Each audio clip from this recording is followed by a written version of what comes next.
while we wait for people to come in. It usually takes a few minutes for the notification to go out, so we'll just wait for that to happen. I can't get the iMac out of the shot, which is probably going to really bother me. That's fine. It's going to bother me the whole stream. It's so Alright, small.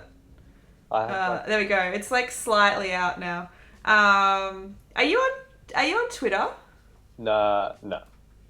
Oh, boo. I'm really not set up for this very nicely. No, it's totally fine.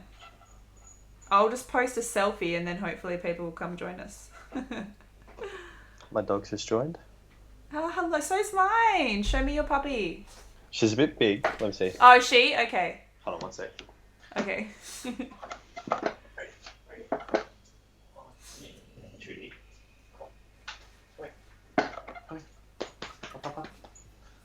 This is cute. This is like dogs of Twitch. She doesn't like to be picked up. That's a... She's like fully just like dropped onto the floor now. She's left. That's okay. Well, I'll show you Jetta. She's here. She's on my lap. What are you doing? And Calvin's at my feet. So, you have to... what up, James? I just saw James has entered the chat. That's a good sign. It means we are live. Jordan is in the building. Oh my God, all the homies are here. This is great. Someone's calling me. That's a really terrible time for a phone call. So, let me put you on the big screen though. We don't need me on the big screen. We need you on the big screen. Oh, there we go. Tim is here as well. Timmy oh my boy, God. King Tim. It's all of the fam today. So good to see you guys. Jordan's got a migraine and he's still watching. So that's good. Oh, he was doing a Clubhouse chat with me last night and it was just fabulous. Are you on Clubhouse yet? No, I keep telling Jordan to tell me what the deal is with Clubhouse, but he just keeps avoiding the question. I can tell you what the deal is if you like. Sorry? I can tell you what the deal is. There's no secrecy here, Jordan. So basically it's like a live, think of it like a podcast, sort of, where a bunch of people are talking about a topic. And let's just say you're listening to, say, 10 people talk about the topic and you wanted to contribute to the conversation, then you could have an option to, put your hand up and go and speak. Or you could just listen. It's kind of like a live podcast type situation? Yeah, it's like a panel audience, but virtually. So there's people that are able to speak, and then there's people that are just in the audience, and then the people that are moderating the room could invite you up to speak if they knew you or if you raised your hand and had something to say. It's kind of difficult to, I think you spelt his name wrong. Do you know how, God, please tell No, you didn't. He's trolling.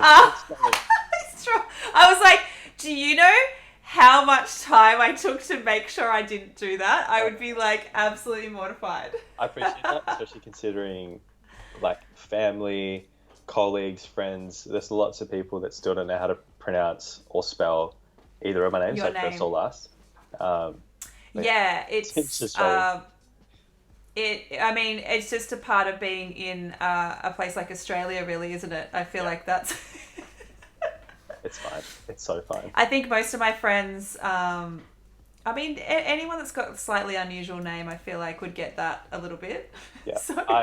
A lot of people ask like, oh, do you have an Australian name, like a white name, especially for like ordering coffee? Do you have an Australian?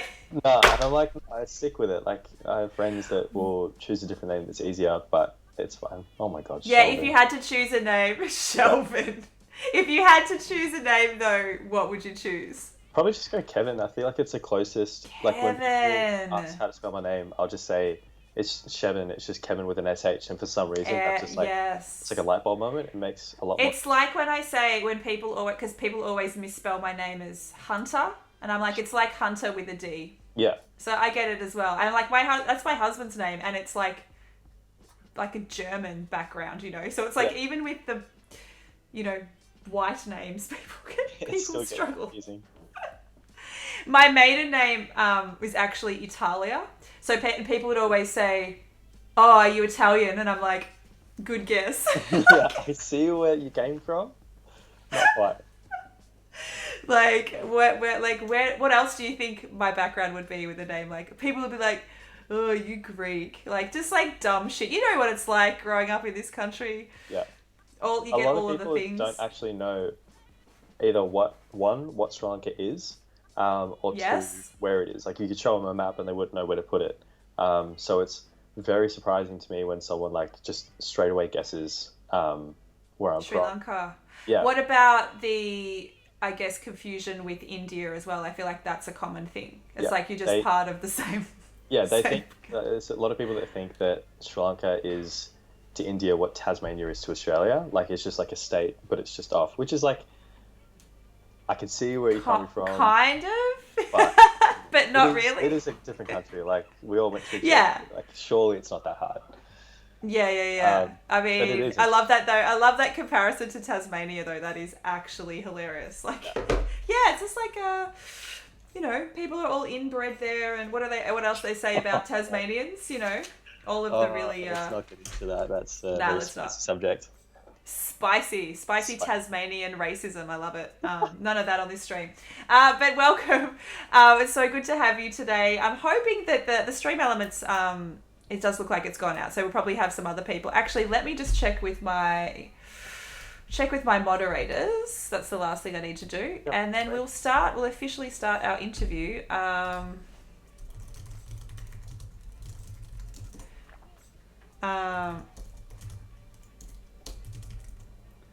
Cool. Just checked with them because they're not here, and that's usually usually an unusual thing that none of my moderators are here. But that's fine. Hopefully we get any trolls, and I don't have to do anything like. That's right. It's just Tim. Tim's the only troll here. I mean, Tim is I mean, we allow it from Tim, so. Gets a troll pass. He does. Okay. And so we were on Clubhouse last night talking about the creative process of creating visuals for artists. So we can talk about a little bit about that later as well, because you're definitely in that world. But it was really interesting to hear everybody's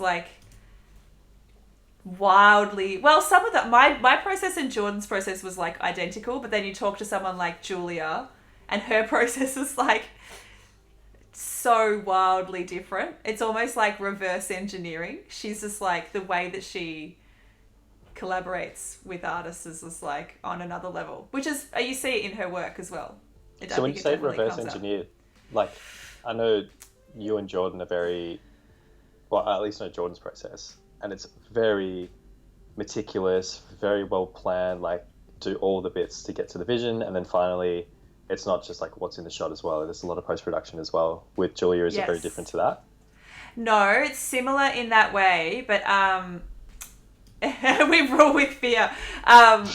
Julia is she'll more ask why questions. So Jordan and I both ask for really visual references to get an idea of direction. Because that's how I always start. Because it's oh my God, you could literally start anywhere, but I'd need to have so we're both really similar with that. But Julia will get references or direction and then ask why and then keep drilling into that. Whereas I don't do that. I don't ask why questions. And so she's doing that to get to the personality of the person and the true essence of the person. Whereas I do that on the day.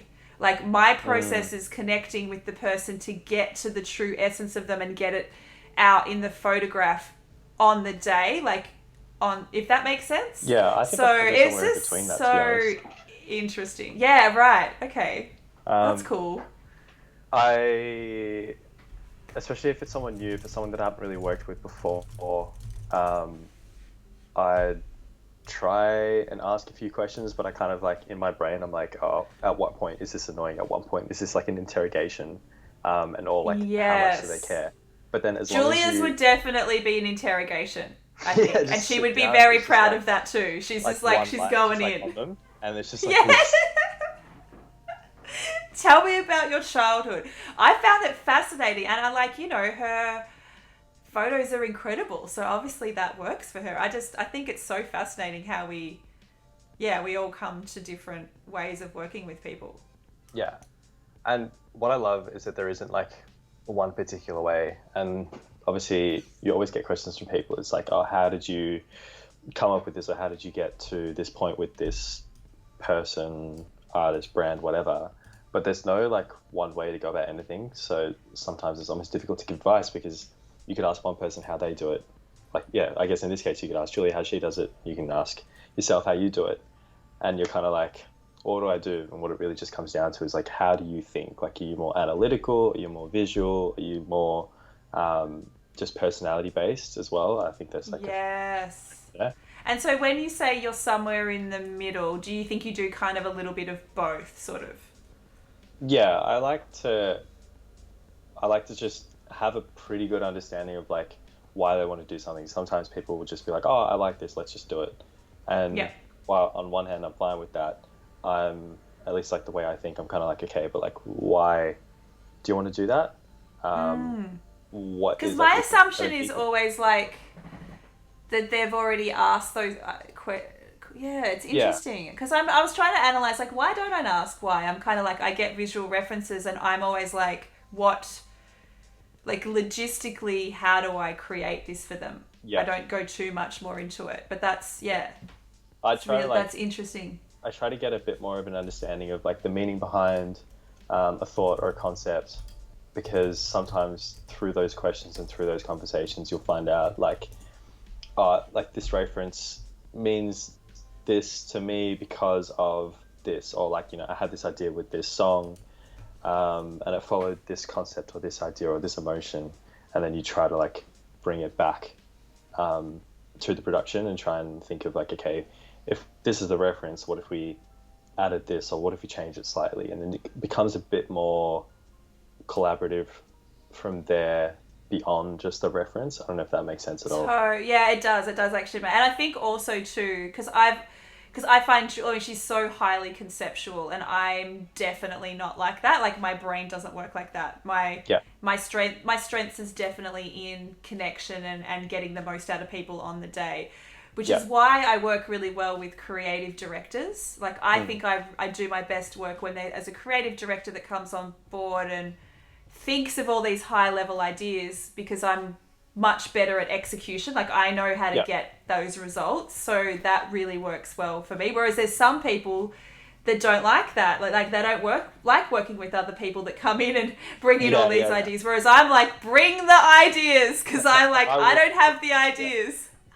I can like deliver. Like, I know I've studied lighting for so many years now, and I know how to technically do stuff because I was so bad at that I made myself good at it, if that makes sense. Like, I just forced myself. Sure. And you have to.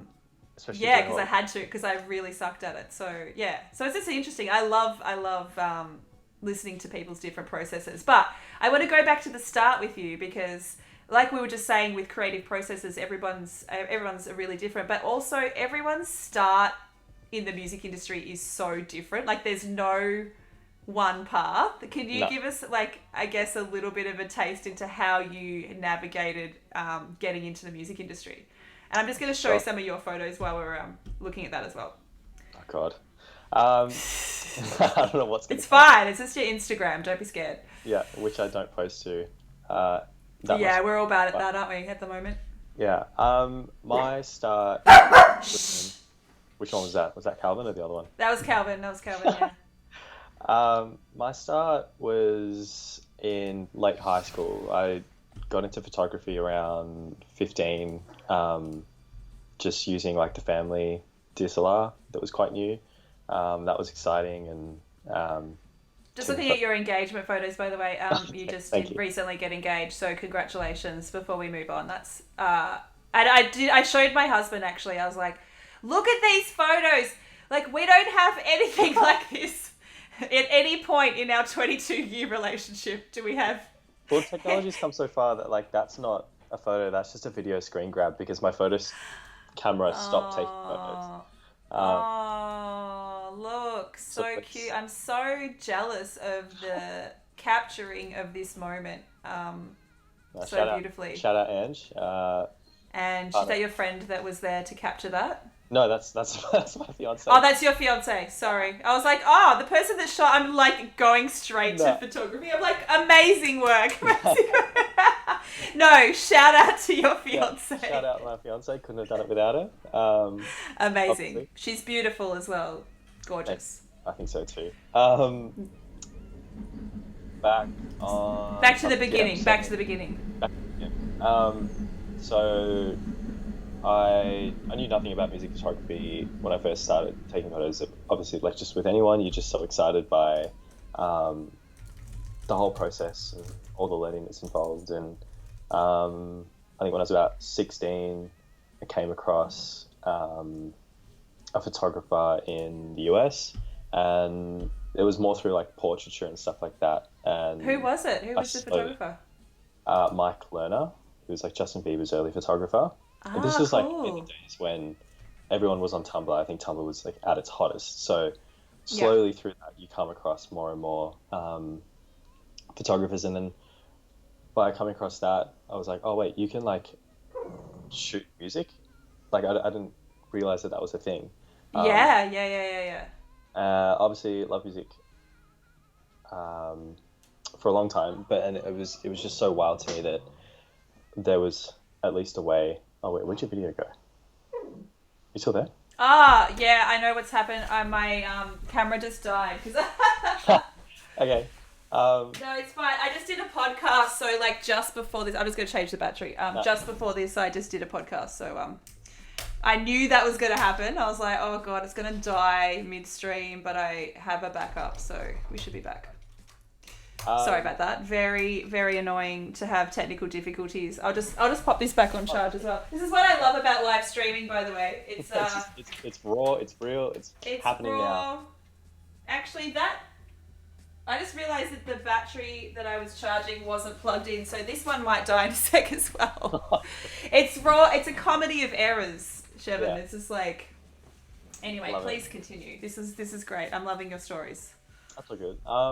Yeah, so then through that kind of like opened up the little world of music photography back on the Tumblr days.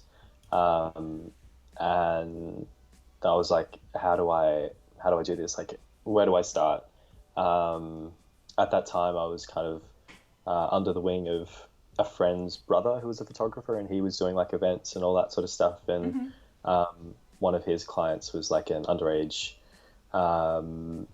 events promoter sort of thing.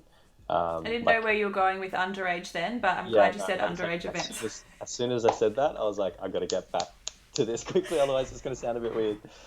Like music events and stuff for under 18s. Cool. And on concerts and all that sort of stuff. So. My camera just died again. All right, hang on, chill for 2 seconds. I definitely have another battery. Hang on a sec. Just like do elevator music. Actually, you can continue to talk because everyone else is listening to you. Okay, cool. Give me 2 seconds. So doing that, shot my first music event, which was Good Life Festival, which I think this was probably 2011 or 2012 maybe.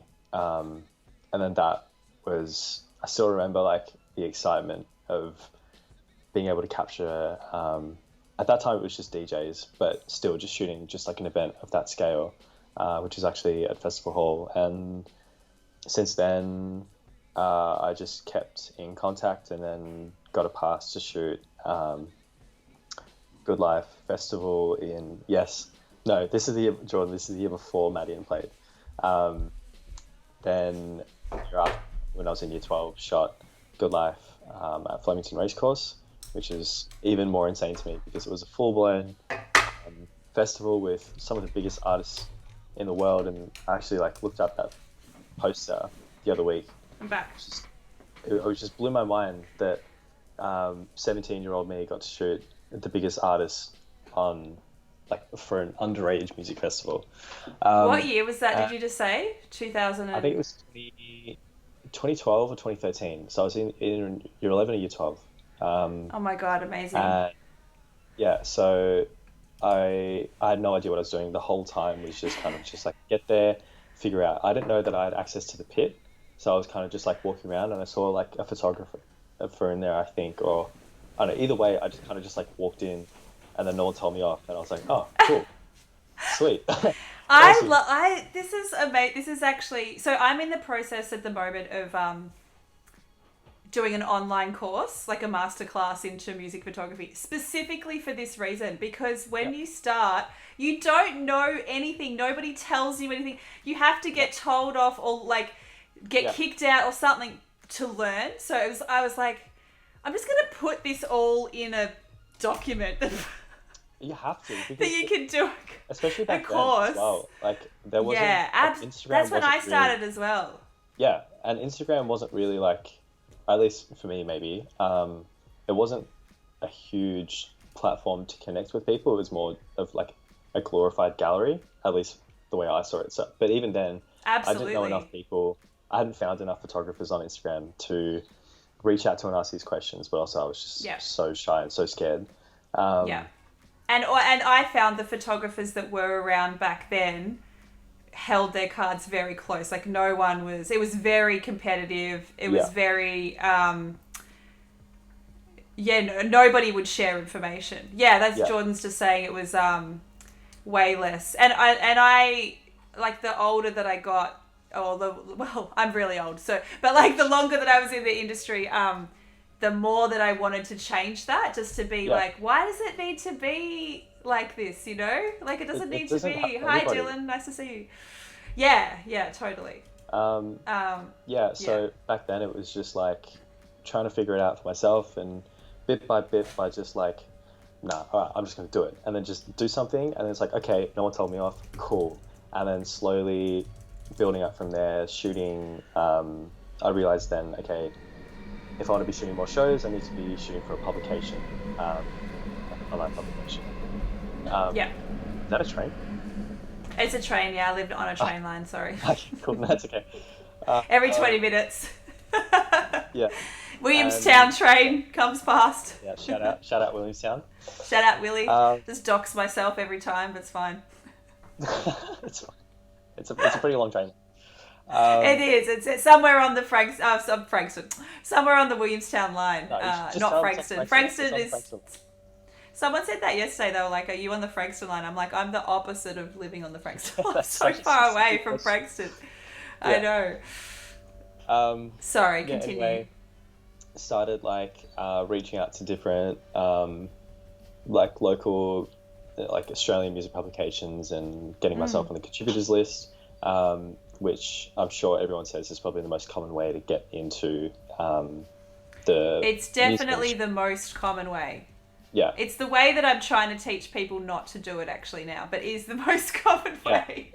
But it's actually interesting to hear, because I think the reason that I say that is that a lot of people find it really tricky to make the transition out of that. Yeah. Whereas you've done that. So, and it's really good to talk to you about that, because...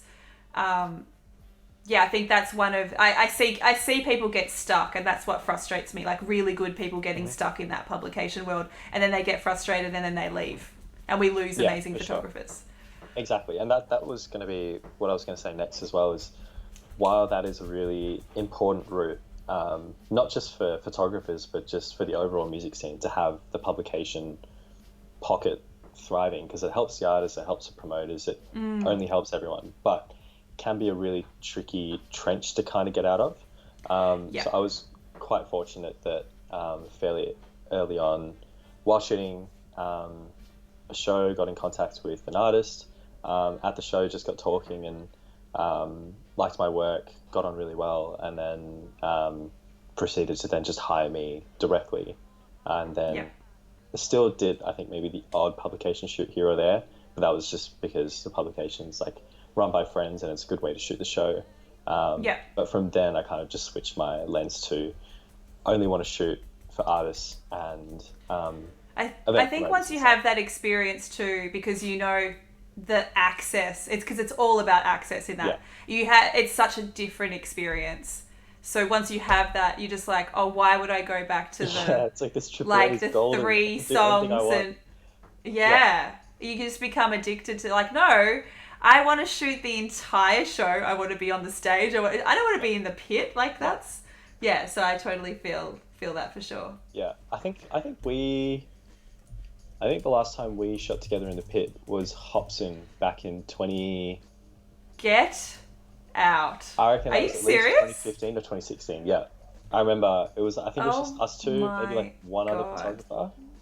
Yeah, so that was that do you mean Hobson Festival when Hall. he was supporting 360? Oh yeah, yeah.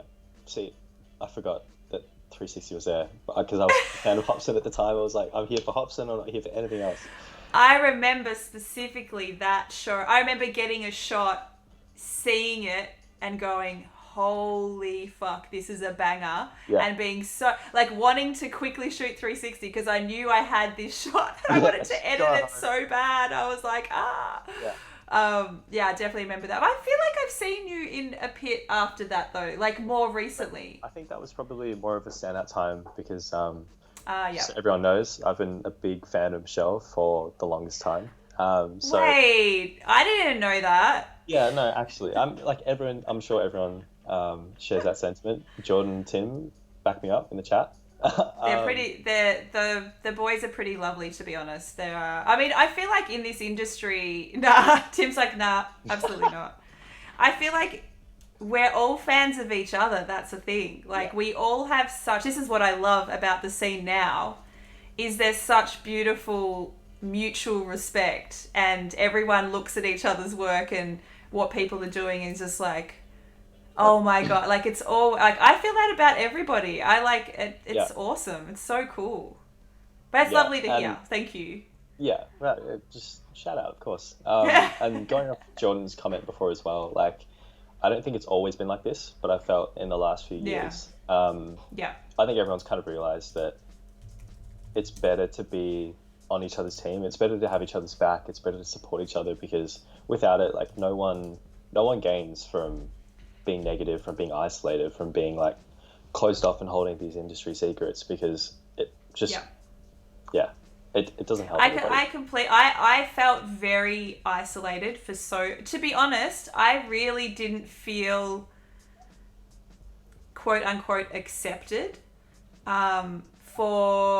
So I actually thought a lot of people didn't like me. Yeah, I'm pretty I feel sure like everyone we feels all like feel that. these Yeah. like, yeah, I was like, I felt really isolated. Definitely like people, and I've kind of used to that too because I feel like people often thought that I was really intimidating, people that didn't know me. And then when you get to know me, you know that's the complete opposite of what I'm actually usually like. For sure. But that I think too, especially when I'm shooting, that was always almost like it was like as a female shooting in the industry, to put on a brave face, so to speak, was to be taken seriously. Like that's, and to not be pushed around and to be a little bit intimidating so that you're not, Yeah. you're not getting either physically or even mentally pushed around sometimes. Yeah, So sure. I understand where that came from, but it was, it's nice now. Like I feel very loved and accepted, and it's like, it's really cool. It's really nice, and it's been amazing, especially over the last few years as we start to see more photographers getting out, making the most of opportunities and growing, and then eventually popping themselves on everyone's radar. It's nice to have this little network, not just locally but internationally as well. Most of us probably never even met each other, but we all love each other's work. We're all big fans of their work, probably more than Absolutely. the people who need to be, who are like the potential clients and stuff. But it's nice. It's nice to have. We need to all hire each other. Yeah, exactly. We do a festival where we all just hire each other. Yeah.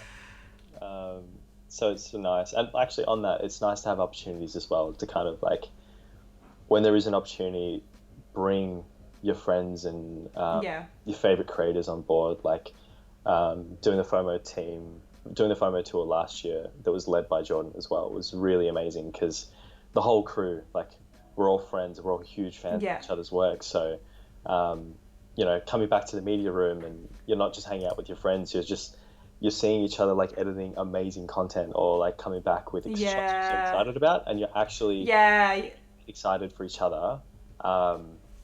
And you're not like trying to like hide it or like hide your editing process or anything like that. Like it's nice to have that community, and I don't think I think that's quite rare.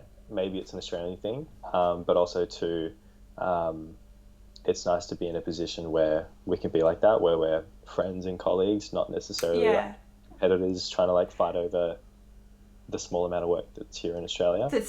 Yeah. I feel like, I mean, from what I know now of the international scene, and to be honest, I've really started getting to know most of the photographers overseas quite recently, probably since I started working with Rule. So Sean Mendez's photographer, Josiah, who I've had on this stream as well, he introduced me to a bunch of those international photographers that I very much thought was like up here, you know. And a lot of them I've had on the stream now, but it's you know, you just need one person to give you like a little intro, and then and they're really lovely and awesome and welcoming, and the same thing, like they have really similar stories to all of us. They all get around each other and, you know, refer each other for different jobs as well, and it seems very similar as well, I think. Which is so cool. It's really cool. It's really good to see.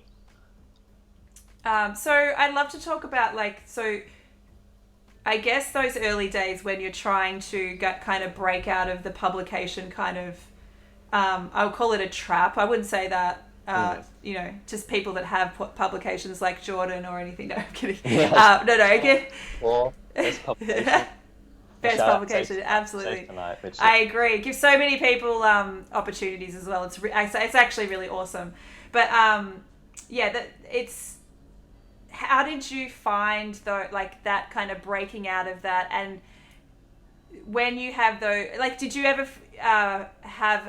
was there ever a time where you were just like, it's too tricky, like I don't think this is a career path? Because that's what I feel like. It's really common. People think that there's no bands won't pay artists. This is what I hear all the time. Bands won't pay me, artists won't pay me. No, but you know, and I think it's just untrue. It's not been my experience at all. It's finding the ways in how to get paid. Yeah, for sure. Like, I mean, obviously myself, you, and plenty of other people we know, like, we can all say you can absolutely make a living with a camera. There is, there's too many people to name. We are all doing this full time. There is obviously no secret in saying that, though, that it is quite tricky to figure out how to turn something where people are doing it for free. There is people in the pit who are doing it for free, turning that into not even like a full-time career, but at least like something that's quite sustainable, at least something that you can do alongside something else. Music is one of those things where you can do it alongside a normal job, because it's not during normal hours, it's at night time. So as long as you want to make that commitment, you can. And I know plenty of people that do that as well. But getting out of the trap is difficult, but I'm sure plenty of other people have said the same thing as well. It's about making connections, but more than connections, I don't like that word. It's like just making actual genuine friends, because at that point, those friends that are your clients who are paying you money would obviously like rather, it's easier to see the value in hiring someone to do something when you know what they're like, you're comfortable with them, and it's not so intimidating to have a camera around. I think it probably makes it a bit easier to justify the cost of hiring a photographer or videographer when it's less about, you know, is X amount of money worth photos from this night or having them on tour for this long. It's more about, it's more about offering, like, you know, friendship, companionship, also just solving problems as well. Like, the less you have to be a worry for something, I feel like the money figure starts to whittle away, and it's kind of like you're part of the team. You contribute more than just content. Absolutely. But obviously, getting to that point, there's no one way. There's no easy way to try and gain someone's trust, and I feel like that in itself is a bit slimy as well. It's like, what you need to do is basically emotionally manipulate everyone around you to like you and give you money. It's not like that. Well, you touched on it before. It's like the word isn't networking. The word is actually making friends. And I say this, I would have said this 1 million times on this stream. It is, you are making genuine connections with people who like you enough to hire you is what's happening. Yeah. And so it's not slimy when you think about it as just actually genuine friends that you would actually hang out with anyway. Exactly. So a tricky side to that, though, which I will caution, is it does get like it can get difficult at times, especially if someone's trying to come up and they've, I'm not necessarily speaking from experience here, but I can think of situations where someone's trying to break out of being in the publication trench, and they've sort of connected with an artist, but the artist knows that the shots they gave them came from publication. They shot for free, and they might sort of like string them along for a little bit. You're doing all this stuff. It's like, yeah, cool, I'm doing all this stuff. They either have no budget or very little budget, but it's fine because they blow up. But then because there's so many other people that are doing the same thing, it can get kind of tricky sometimes to try and break out of that trap or add that dollar value to your name when there's plenty of other people doing the same thing. So I do understand that. I won't lie, like a bit of it comes down to luck, but at the end of the day, if you have an artist that you believe in, that believes in you, and you start to build those connections, then the money will come. I don't know if it's the same for you. Yeah. No, absolutely. Dylan said there's a huge personality side of this industry. I think it's like, I've often said it's actually probably more important than the photography, because I feel like everyone is at such a high level. Like, everyone is great. Yeah. Everyone is great. There's no issues with the photography side of thing. It is definitely personality, friends, network, like that networking thing. But what up, Rush? So nice to see you here. Thanks for joining. It's absolutely like one of the most important things. And I think to go back to what you were saying about that tricky part, I actually think the trickiest part is actually valuing yourself and learning to walk away from it, like to actually say no when someone, like if either they're offering you something that's not up to standard or they don't want to pay you, being okay with that. Yeah. I think that's the biggest. People don't want to lose out on the job. Yeah. And I understand why that is. They really desperately want to work with someone, but that person doesn't want to pay them, so they don't want to walk away from that. Essentially, that's what's happening in our industry. They've got all of these people that don't want to walk away from those opportunities, and if you're not willing to put the foot down for yourself, you will get in the trap of never valuing yourself, unfortunately. So I see that a million times. I've had to walk away from so many things, and it sucks. It sucks. But you have to, And you see someone else doing it and you're like, oh, that hurts my soul. But like, I stood up for myself and I valued my work. And so in that moment. Like, it took me a few years to, like in the early years, it took me quite some time to realize like the power and the value of saying no. Or even just pushing back.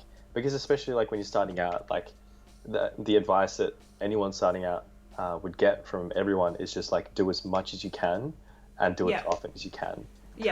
Even if it's a good shoot, it's a bad shoot. If there's if there's no money, there's always something to learn. Even to this day, like it doesn't matter. Like, I don't know, you've been doing this for what, 15? 10 years. 10. I just assume you're just like, you are photography. You are music. I am photography. I need that on a t-shirt. I am MGH is photography. That's incredible. What was I going to say? Yeah, finding the power in saying no is difficult, but it's important because as long as one person starts and then the next person starts and it starts going like that, it's obviously the money is in the hands of the people who are hiring us. If that whole pocket knows that, you know, there is an expectation that this amount of work equals this amount of money, and for everyone, it's like an industry standard. You're setting standards. You have to set a standard, but unfortunately, with the amount of photographers and videographers, it doesn't matter what it is actually at this point. Just the amount of us in the industry, if there's plenty of people who are being pressured to take something for less or do something for free as a favor in the promises of something in the future, that kind of like opens up the expectation from the client level being like, you know, we could pay X to get this person who's really good, or we could get this up and coming shooter who's happy to do it for free, happy to do it for little, with no actual like physical promise that there is going to be work in the future or that it's going to equal this. So we kind of need everyone to value themselves, even if they're just starting out. Like, have a line. Yeah. Because have a line. I always say the line is when people start approaching you for work. Yeah. That's the line. Like, it's a really clear, defined line. Yeah, exactly. For some reason, people have issues with it, but it's I found it's actually The other thing I wanted to mention too is like somebody asked me this question the other day if I'd worked with a particular label, which I have now, but I found out that I was like blacklisted almost because I had put my foot down about copyright buyout stuff. So they were trying to buy out copyright, which is fine if they want to do that, but they weren't willing to pay the fee that is associated with buying out. And so I was pushing back, and I lost a lot of work because of that, but I felt like it was too important for our industry. And I actually had to do the same thing last week, and it's too important to be in a mentoring space now where I'm telling people to value yourself and not do it. Like, I can't be hypocritical and not do that. So yes, I have missed out on a bunch of work, and I see other people doing it, and it's frustrating, but also someone's got to push back. Someone's got to stand up for like themselves maybe or the industry. Like, it's just being too difficult, like it's not that big of a deal, whatever. But again, it's being difficult. You need to be, otherwise you lose integrity. Obviously, like at our end of pretty much any production that we're being hired for, it's like we're there to make a vision happen. The last thing someone wants at the end of the day is someone being difficult. They just want it to get done.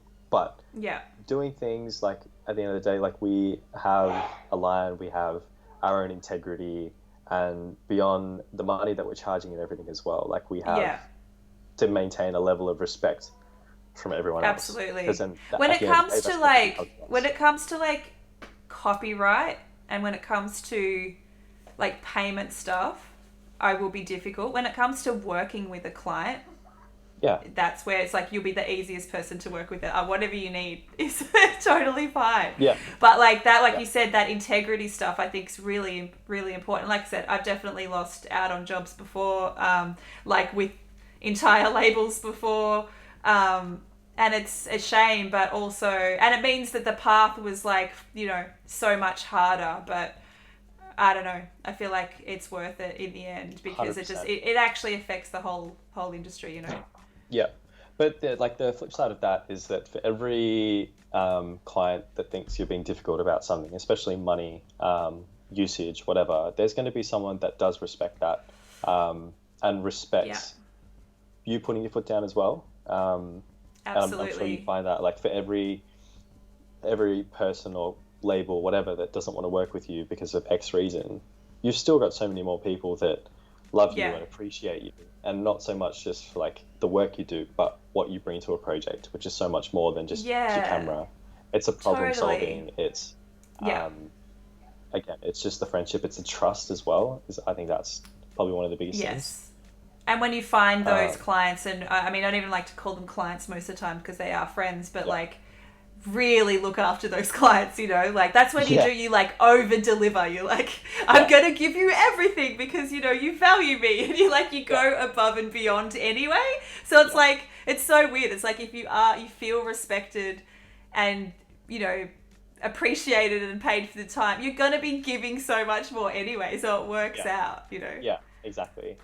And another thing on that as well is, like we've talked about kind of like the bottom end, but on the top end as well, something that I'm now trying to be comfortable with is knowing where my worth kind of stops, like how much is expected of me.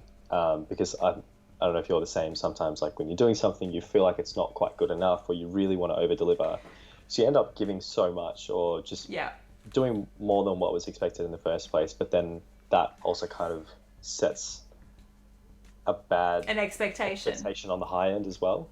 There's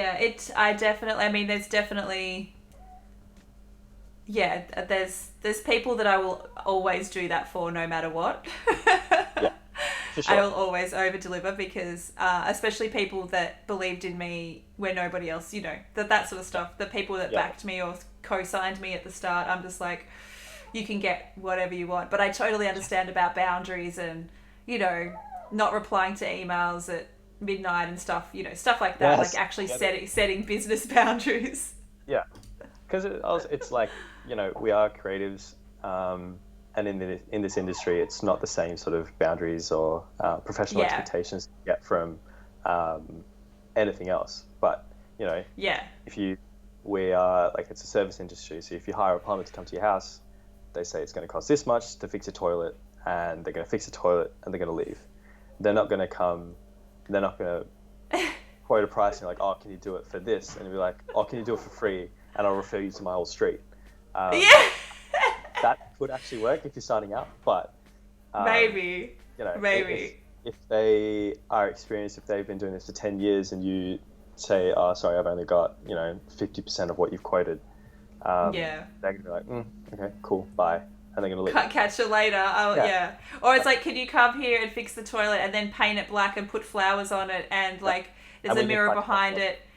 Yeah, we need to buy it tomorrow morning, and by the way, we've only got like $50, so that's our entire industry. Let me know straight away. And ASAP, otherwise I'm going to hire someone else. Yeah, exactly. And you wouldn't expect that from someone like in an emergency, like your toilet's just exploded. You wouldn't do that to someone then. So if someone comes to you in our industry and is like, hey, we need this, need it ASAP, but we've only got this low amount. And in those instances, you got to remember that, like, at the end of the day, it is a service industry, and sometimes, despite how badly you would want to do this or work with this person, if it's not quite there, then you have to put your foot down and absolutely.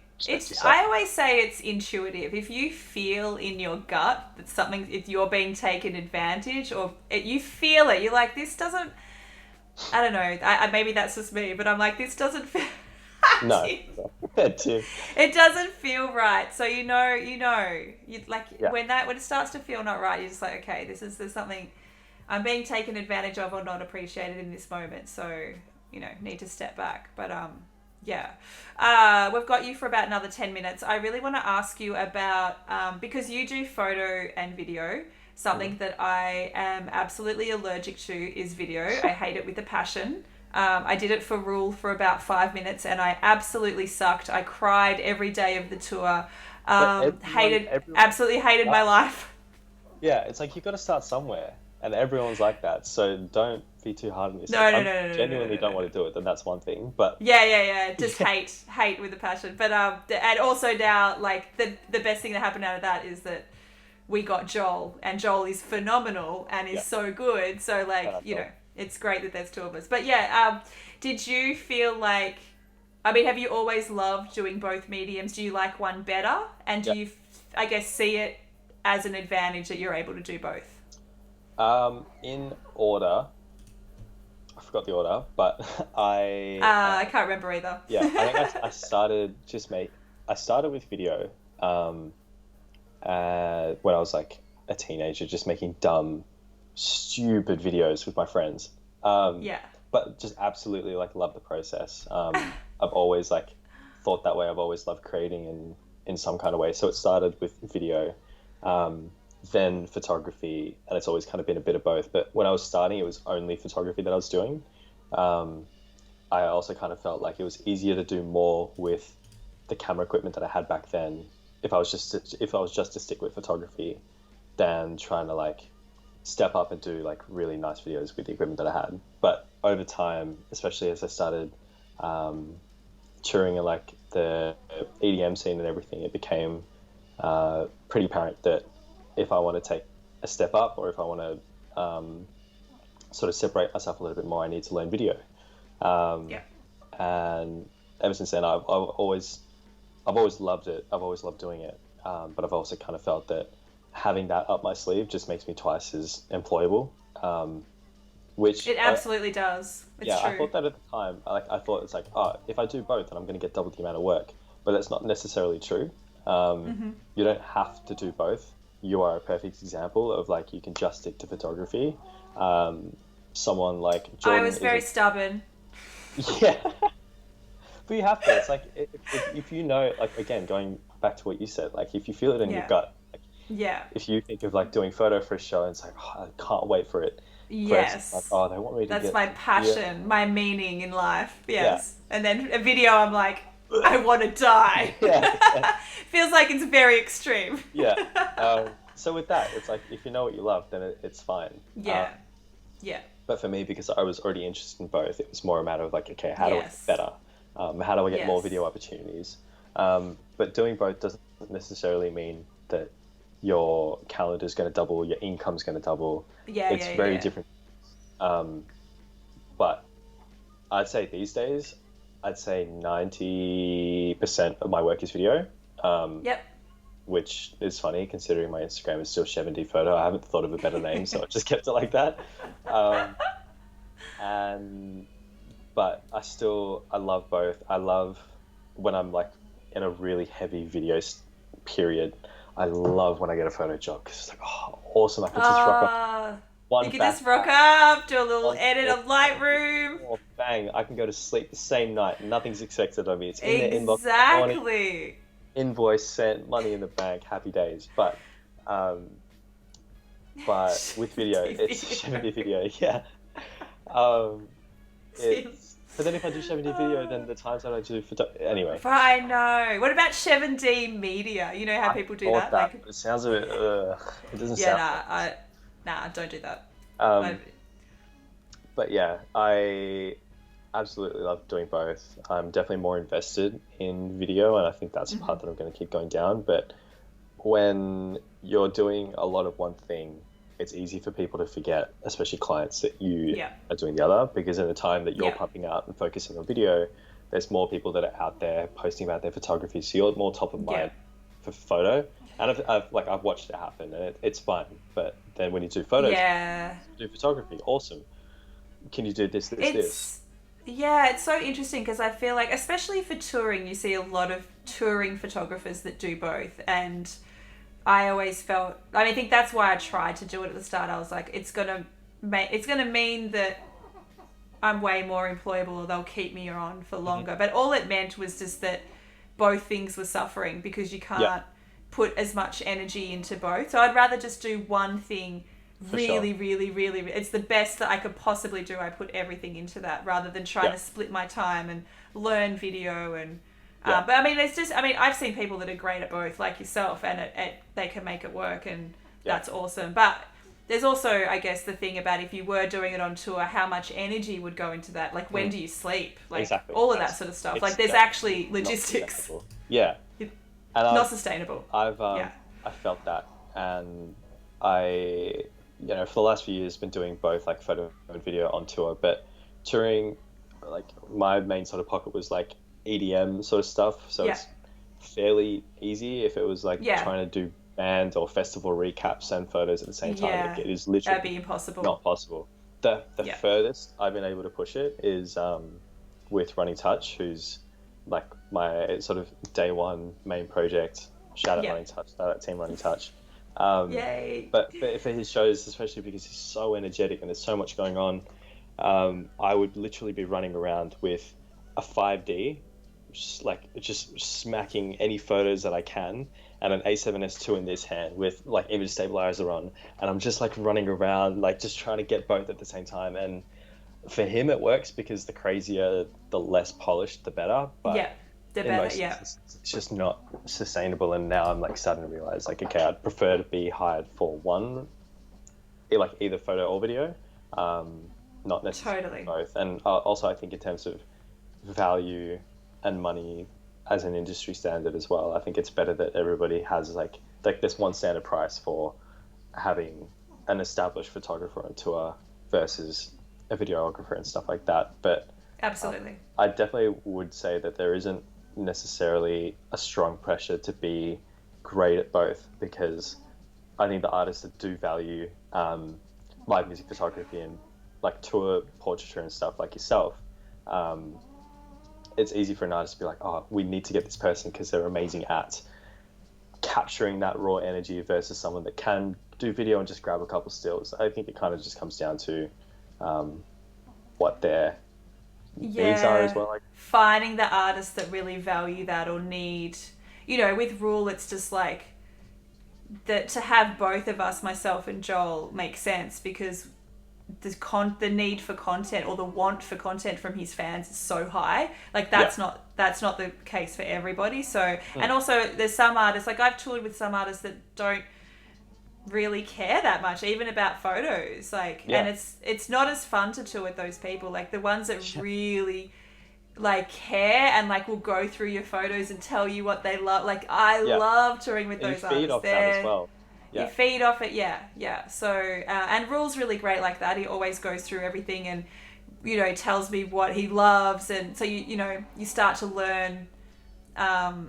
It's it's such a great experience when you get to tour with someone and you have that relationship where you can be really honest, and it starts to everything, all the visual stuff is just funneled through, and it's really cool. And in general, you gel so much more. Everyone wins because the content gets better. They're happier. The fans are happy. They're getting what they want.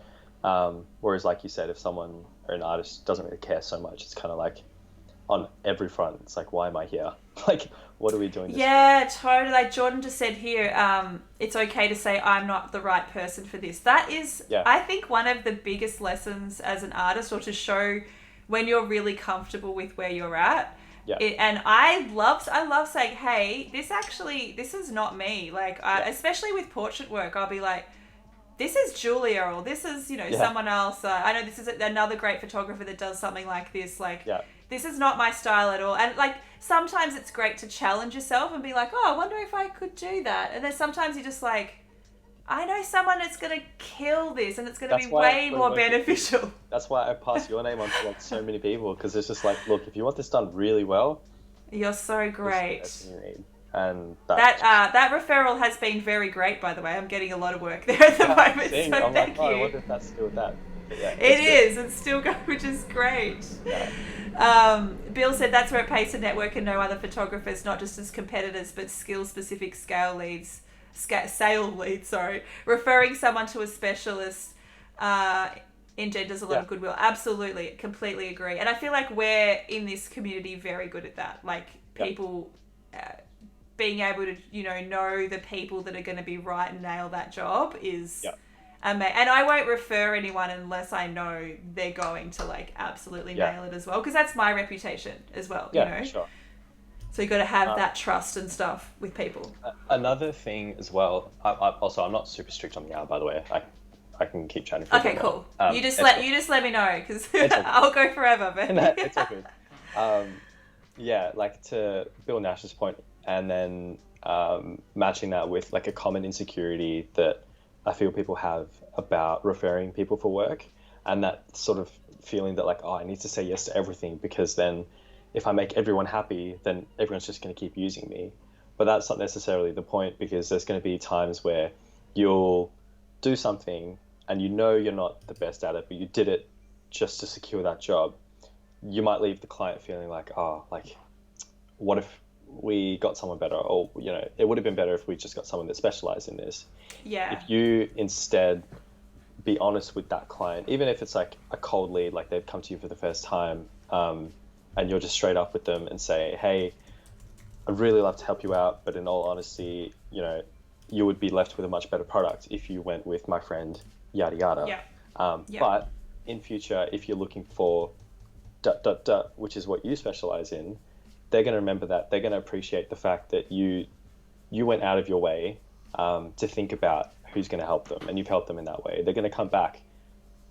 You can't put a statistic on it, but completely if you're helpful to someone versus like, I can do it, and then do a bad job, or sorry, I can't do it, I'm not good enough, and you don't help them at all, you at least... It goes into your reputation again. Yeah. It's your reputation, and if you can provide something for the client that it might not be yourself, but you can provide the person that's going to nail it, they're still going to remember that and still going to be like, oh my God, that, again, it goes back to your reputation. It's like very cool.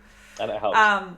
This photo of DJ Brooklyn that you've got in Adelaide, I've got an almost identical photo of Rule in the same staircase. So shout out that staircase. Yeah. Shout out to, where is that? I can't remember the venue. Somewhere in Adelaide. HQ. There you go. Every person that goes, you have to get a shot on there. It's such a great, because it's like where they sit pre-show as well. It's like it's just behind the stage, and it's just like the perfect. But it makes sense. Yes, it's really cool.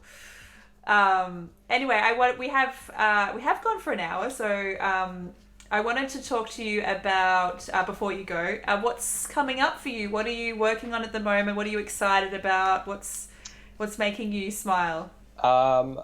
Like I said to you when you reached out to me, I'm in a bit of like a professional existential crisis at the moment. You did I'm still say trying that. to.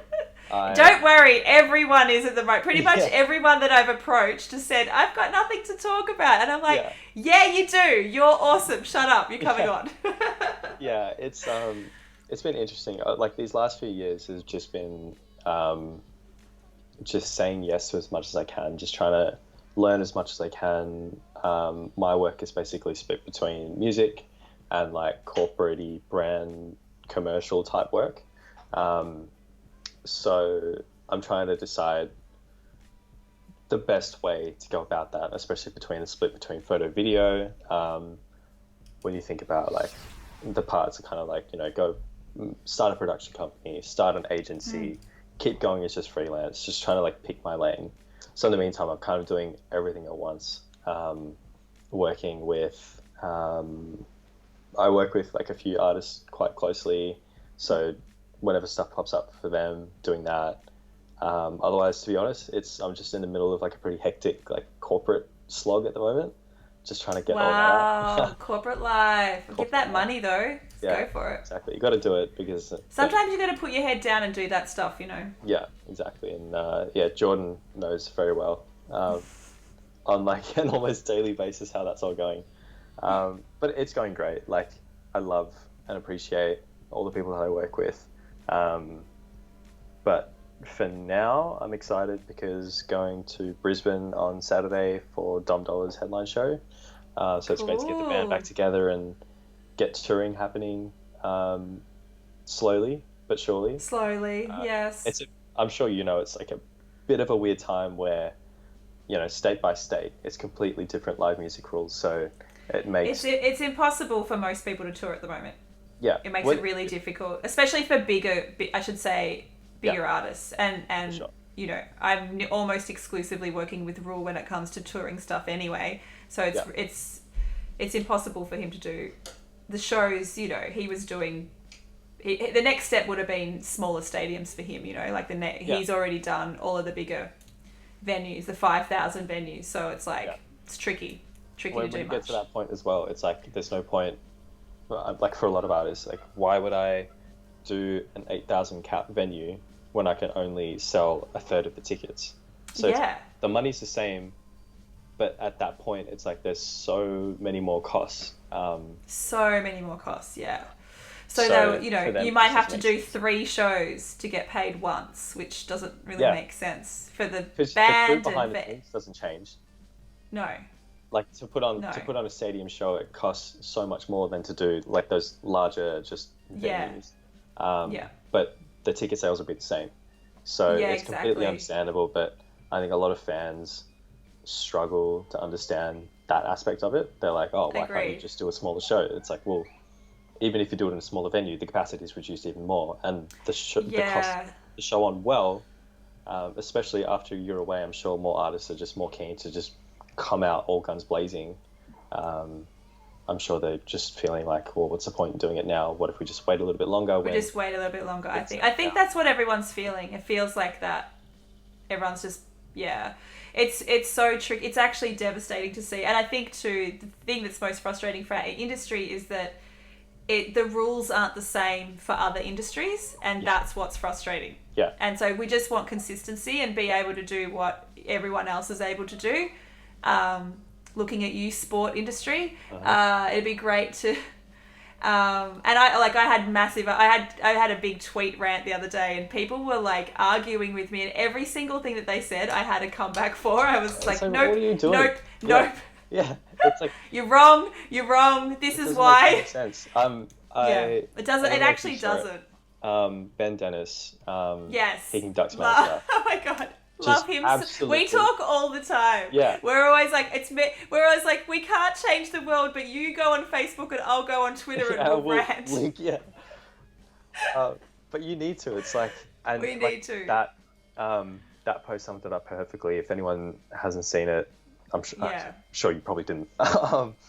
It was comparing the rules and the standards that are in place for like footy, or just any sport really. You can have an 80,000 seat stadium. I don't even know what the numbers are, but even if that's half full, that's a lot more. And no, they're having 80,000 at the stadium. Yeah, well, now. there you go. 80,000, 75 last weekend. All lining up right next to each other. They're all going to the bathroom, eating, just throwing drinks, shouting, like a common thing for like a common justification for music is like, oh, we need to have the artist 16 kilometers away from the front row because, you know, spitting and singing and all that sort of stuff. But it's like footy is like, everyone's just exchanging bodily fluid. It's the same thing. It doesn't make any sense. But yeah, so it's strange, and to have such crazy inconsistencies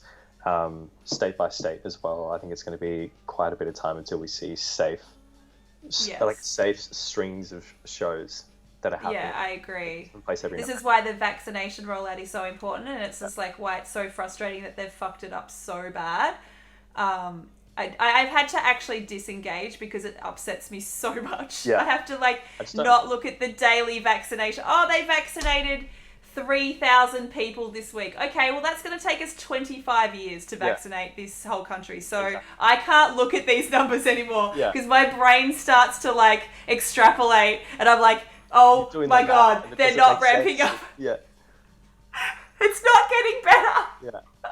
We are very fortunate that I know, and this is the thing. Numbers, but it's holding us back. We're so fortunate that we should be at the head of the entire world. That's what is so frustrating. Exactly. So like, I'm sorry. This definitely gets me into the ranty place. I get totally my community has seen me rant many times, so it's totally fine.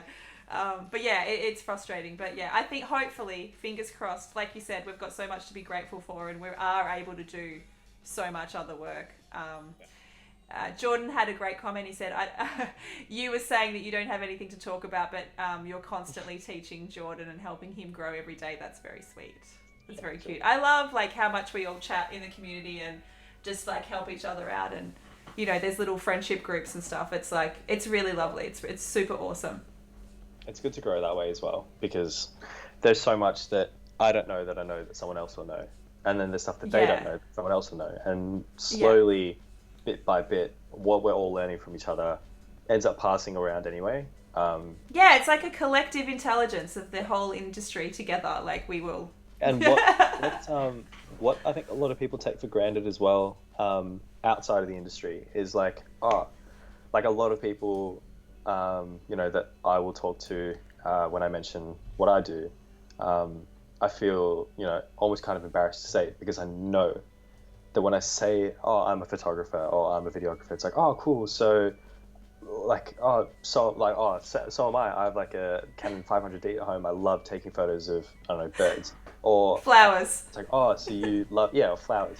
It's like, oh, so you shoot weddings and stuff. And it was like, it's too hard to explain that it can be what we do on a daily and weekly basis. So then when you already kind of feel like, you know, no one knows what we do, so it's hard to ask the questions to people in the community when you also don't actually know how much else there is in terms of the business side of things, in terms of the networking side of things. There's a lot of gaps in that knowledge, whereas like if you want to get into finance, you graduate from high school, you go to uni, totally. Exactly there's a pathway. Jared. We need to drop those tips. I completely agree with you, and it's actually the reason that I'm doing this whole masterclass thing. It's just like for no other purpose, just to have it written down, and if somebody wants to learn it, it's like here it is. Here's like 10 years of knowledge of absolutely everything that I know 100% in a document. And like it's everything from like all of the little things that people don't tell you, like wear blacks, like you know you know, stuff that you don't know until someone points out, like you know, just all of those little things, like what do you do when your name's not on the list? just all of that stuff that you have to work out for yourself. I'm just like, all right, I'm going to brain dump and I'm just going to write a course and maybe some person will find this useful. Yeah, literally. It's just from the little things like that, like any situation where you're stuck and I'm like, I don't know what to do. And you will never know, or you will never anticipate the situations until you're in it. And then when you're in there, it's basically like fight or flight. But it doesn't have to be that way because you can just... We can share the knowledge. Yeah. Always know the names of the people inside the gate, especially if you're social engineering your way without a valid pass. Oh my God, that's so true. Yeah. That's so true. But it's just all of those little bits and pieces of little things that I've learnt along the way, just putting it into one place. And if anyone asks, I can be like, here you go. Yeah, exactly. Here's a thing that you can study, and it can be like doing a degree, and anyway, hopefully people find it useful. I don't know. I mean, could be doing all this for nothing. People, like that you speak to who have like gone to photography school or they've got like a whatever in photography, you'll speak to them and they're like, oh, so like, do they teach you like how, like they don't actually teach you like how to become, like how to be and stay being a photographer? No, they teach like obviously the technical stuff, but they teach like the theory of photography, which is like maybe useful to a point, but when it comes to a business, like exactly, it's absolutely useless. Sorry, not useful at all. So knowing business skills or knowing like even just how to charge at what level you're at. Like I've put guidelines, and if you're in the first couple of years, this is probably a good bracket. If you're a bit more experienced, this is probably, suggesting stuff, because people have no idea, literally no idea. And it's not so everyone's just blind. It's it's no one's fault. It is if you just remain ignorant to some certain things, but like for most people, especially when you're starting out, like you're going in blind, and unfortunately in our industry you only grow by making mistakes, which is still like a good thing to go through as a human being, but another thing that like we all kind of go through is like imposter syndrome, or comparing ourselves to friends who have like normal jobs and like a normal pathway. So it's difficult sometimes, like when you're trying to get through life or get past a problem, but you're just a bit stuck in it's something that you just can't get past, and you're like, well, God damn it, like why is my life moving so much slower in a different direction than everyone else? And it kind of gets, all these things just becomes like one big like anxiety ball of doom. Totally.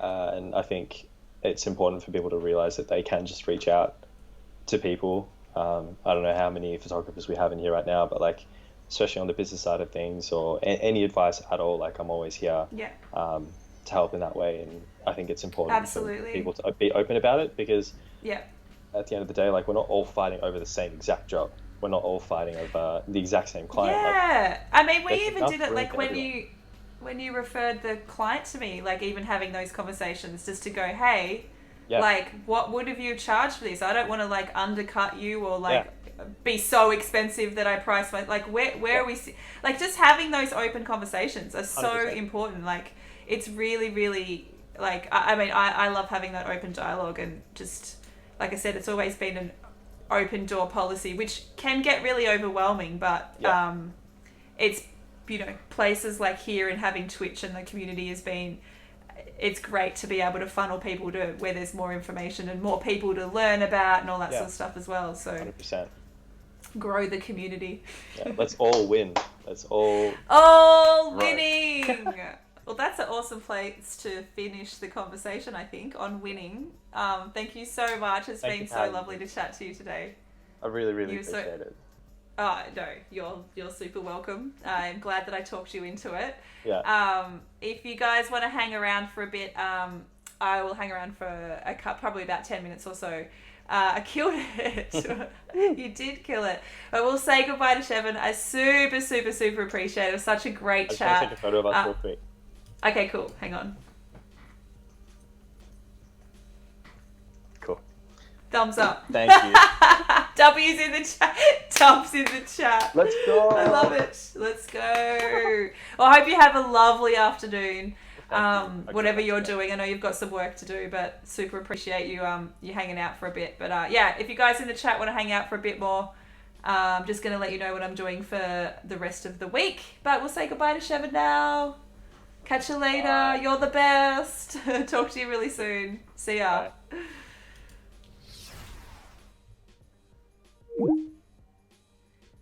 Yay. Thanks, guys, for hanging out. That's such a great chat. Super awesome.